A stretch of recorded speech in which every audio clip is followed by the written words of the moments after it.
I knew it was some stuff I forgot to talk about. So I'm gonna go ahead and get right into it, man. The point I was trying to make when I was talking on the first one, you know what I'm saying, is the fact that how they gunned down Jalen Walker in Ohio, Akron, Ohio. But the white boy he a mass shooter. He gunned down all them people, and they apprehended him basically without a scratch. So that's the point I was really trying to make about that. But also I want to talk about Nipsey Hussle. Nipsey Hussle, murderer, uh, basically got convicted, first degree murder. But I don't think that boy gonna last too long. You know what I'm saying? I think he was, one thing about us, man, because we see it with the Al Sharptons. Any black folk, man, we give them a few dollars, man, they'll cross whoever, man. It's a nigga in the hood right now ready to cross his homeboy over a sack. So when you get cats, you know what I'm saying, like Al Sharpton and all them, them preachers and all that, man, they'll cross whoever, man. They'll cross whoever. So it's not too far-fetched that Nipsey got taken out by somebody that was around. I guess his picture's floating around, but Nipsey taking a picture with the nigga. Nigga named Shitty Cuz, that's his little street name. And so it'll always be the ones close to you, man. You know what I'm saying? So it ain't hard. It's like what Malcolm X, how he got murdered. Somebody close set it up. Martin Luther King, that was Jesse Jackson. Somebody close set it up. So always a nigga close to you, man. And they get turned out by them white folk. Either they catch them up in something where they facing life or facing some time, and they telling them, hey, it's like the movie Belly. Oh, that's somebody trying to call in. It's like the movie Belly when they had DMX by the nuts. And you see the man, he playing basketball, the man come and basically say, hey, he said, hey, man, you do this for me, we can talk about getting you off. And guess what? He was willing to do it. So it either be that or it be about some paper, some money. You know what I'm saying? So that's my personal feeling on it, man. You know what I'm saying? I felt like the dude who killed Nip, basically, yeah, he was a hood nigga, street nigga, but hood street niggas get turned out too. Become informants, all kind of shit. You know what I'm saying? So I feel like, because you got to think, man, how the fuck he get away? Why the getaway driver, the female, why she didn't get charged? I mean, there's so many holes, and you can peep game and see, hey, man, that shit was set up by some people bigger than just some gang shit. You know what I mean? It was bigger than that. So I don't think dog gonna make it. You know what I'm saying? He already ain't got staples put in his head. You know what I'm saying? They didn't let paws be put on him. You know what I'm saying? So eventually something gonna happen to him. He end up dead, so he don't end up talking. So they took out Nip. And they took out Nip not because being per se a gang, it's just the fact that man has some property. You know what I mean? It's like the Bill Cosby dude. I mean, if you do the math and find out what Bill Cosby trying to do with his paper, and then you find out that then the property that he owned, well, several properties owned, but one of the properties owned, there's oil up under that bitch. You know what I'm saying? So a lot of shit boiled down to money. You know what I mean? So that leads into my next situation with R. Kelly. You know what I'm saying? Now you see I talked about this on it. And you see they gave R. Kelly 30 ball, right? But as soon as they get him the 30 ball, they put him on suicide watch. See, that's their way of knocking your ass off. You know what I'm saying? Because they can put you off somewhere. They can turn the cameras off. All kind of shit. Like they did with the Jeffrey dude.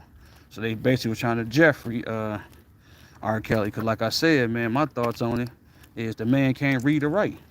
How the man can't read or write, but he was supposed to be doing all this logistics.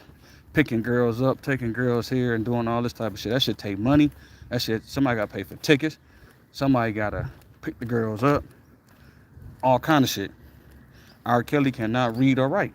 Now, I don't know what he can do now since he's been locked up, but that man can't read or write. So that means it was some folk behind the scenes pulling the strings. And then you got to think, too, That's just like I was on my social media today, and this white reporter was commenting on Kwame Kilpatrick. And he was basically saying, yeah, Kwame Kilpatrick is still up to his old ways and blah, blah, blah.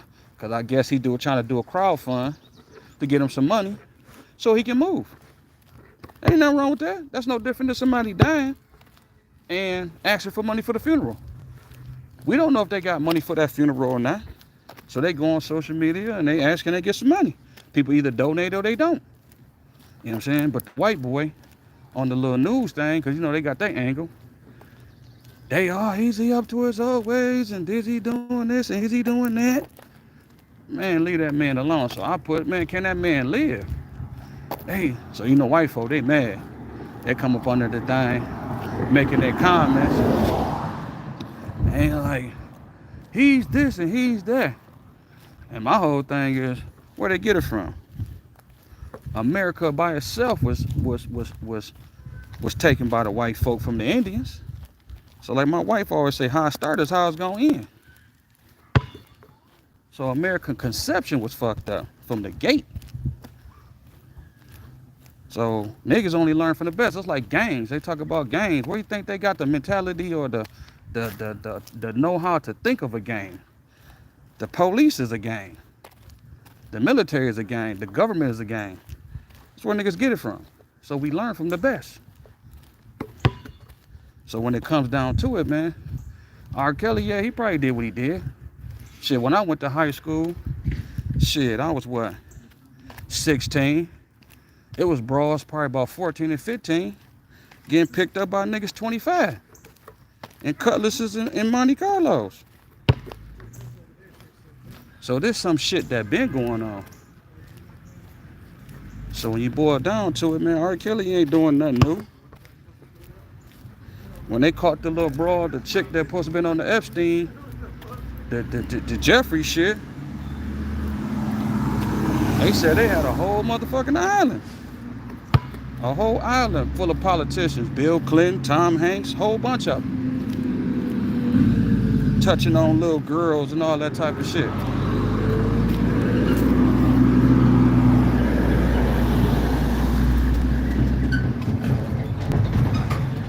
Excuse me, y'all. That was a big old Mack truck coming through. But yeah, so this shit been going on, man. I ain't saying it's right. You know what I'm saying?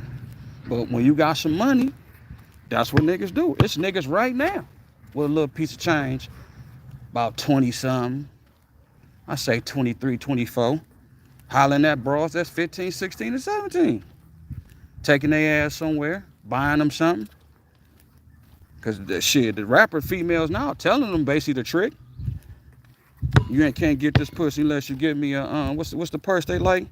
The Birkin bag. So all I gotta do is spend a little bit of change with them. See if they aunties and their mamas getting tricked out, what you think they gonna get tricked out of? So I mean, it's messed up, but it's it's the way it go. It's two sides to the story.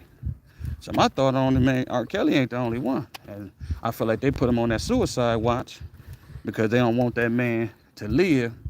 Because you never know, he might get a change of heart and say, shit, I ain't going down by myself, and get to talking about the behind the curtain niggas. And the behind the curtain niggas don't want you to know who they is. So, that's how I look at it. So his lawyer, which is a female, she real smart. She got that man, they sued the federal prison, and they was able to get R. Kelly off suicide watch. So, because like he said, he feared for his life. They are off him. You know what I'm saying? He didn't rub shoulders, but I'm telling you, man, like me and my wife talk about this. Like when Puffy, Jay-Z, when they all get their turn, man, trust me, they all gonna get their turn, man. Right now, they just making a white man a lot of money.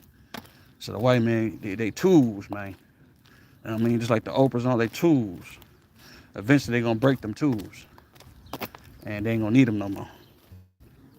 So, yep, yo. So that's my thoughts on it, man. I just wanted to touch base on that, on the nip, the R. Kelly thing, and the fact that white boy ain't dead. You know what I'm saying? And that's what I want to touch on too. To go back to the white boy. Now these mass shootings, we see the shit every day in the hood. They don't really too much care about niggas. Niggas die every day. I see it every day on the news. But you don't see no Biden, no Kamala, none of them saying shit about all these young black men getting killed. What's going on? All right. You don't hear them saying nothing about these black boys getting killed. As soon as it's a mass shooting with some white kids or white people or some Mexicans or something, everybody supposed to turn around and be crying and be sad. You know?